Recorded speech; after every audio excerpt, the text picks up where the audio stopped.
Good afternoon, শুভ দুপুর। সবাই কেমন আছো? আশা করি সবাই ভালো আছো। তো আমি তোমাদের কাছে ভয়েস ভিডিও নিয়ে চলে আসলাম। তো দেখো আমাদের বাড়িটা এইভাবে পড়ে আছে, আর এদিকের একটা বাড়ি আছে, তো একটাই বাড়ি আছে। তো আমি যে এত কষ্ট করে আমরা থাকি তোমাদেরকে সব বলছি, ঠিক আছে? তোমরা আমার ভয়েসটা ভালো করে শুনবে। আমি এত কষ্ট করে থাকি, আমাদের বাড়ির মধ্যে চিক টাঙানো আছে। তোমাদেরকে দেখিয়ে দিচ্ছি, চলো দেখিয়ে দিচ্ছি তোমাদেরকে আমাদের বাড়িটা। তো দেখে এভাবে কি বাড়িতে থাকা যায় বলো? এখানে এই যে রান্না হয়, ঠিক আছে, এখানে রান্না হয় কি ওখানে কি ওইখান থেকে কি বৃষ্টি পড়ে না বলো? অত কষ্ট করে। আর দেখো এই বাড়িটার মধ্যে চিক টাঙানো আছে, তো তোমাদেরকে দেখিয়ে দিলাম, ঠিক আছে? বাড়িটার মধ্যে চিক টাঙানো আছে।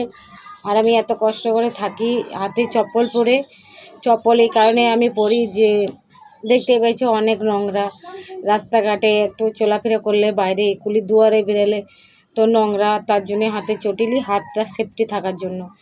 তো কি বলবো তোমাদের কাছে, কালকে এত এত বৃষ্টি হয়েছে যে আমাদের বাড়িটা এত ছোট, এত বৃষ্টি পড়েছে যে কালকে আমরা এরকম টাইম দেখে অনেকটাই মেঘ করেছিল, তো বৃষ্টি হয়েছে। তো বৃষ্টি হওয়ার পর অনেকটাই আমরা ঘরে থাকতে পারিনি, ঘরে একদিনে সবাই এক জায়গাতে ছিলাম, তো অনেকটাই কষ্ট। তো তোমাদেরকে আমি একটাই কথা বলবো, আমার এই ভিডিওটা তোমরা প্লিজ, তোমাদের কাছে রিকোয়েস্ট হলো, আমার এই ভিডিওটা তোমরা অনেক অনেক অনেক অনেক শেয়ার করে দাও, আর আমার ইউটিউব চ্যানেলটাকে সাবস্ক্রাইব করে আমার পাশে থাকো প্লিজ। আমি অনেক কষ্ট করে ভিডিও বানাই, তোমাদের ছোট্ট বোন বন্দনা জোর হাত করে বলছি আমার ভিডিওটা শেয়ার করে দাও, আর আমার চ্যানেলটা সাবস্ক্রাইব করে আমার পাশে থাকো। আমি অনেক কষ্ট করে ভিডিও বানাই, তোমাদেরকে কালকে আমি ভিডিও বানিয়েছি, দেখে নেবে। কালকে কি বলবো তোমাদেরকে, আমাদের বাড়িতে একবেলা খাবার হয়, তো একবেলা হয় না, আমরা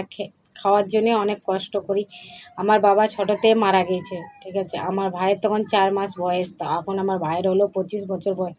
তাহলে বুঝো কত ছোট ছোট আমরা ছিলাম। আমার মা এত কষ্ট করে আমাদেরকে এত বড় করেছে। তো তোমরা আমার ভিডিওটা শেয়ার করে দাও, যদি আমি ইউটিউব থেকে কিছু পাই তাহলে আমার মায়ের হাতে যদি ওই কিছু জিনিসটা আমার মায়ের হাতে তুলি, তো আমার মা অনেক খুশি হবে যে আমার মেয়ে কিছু টাকা উপার্জন করতে পেরেছে।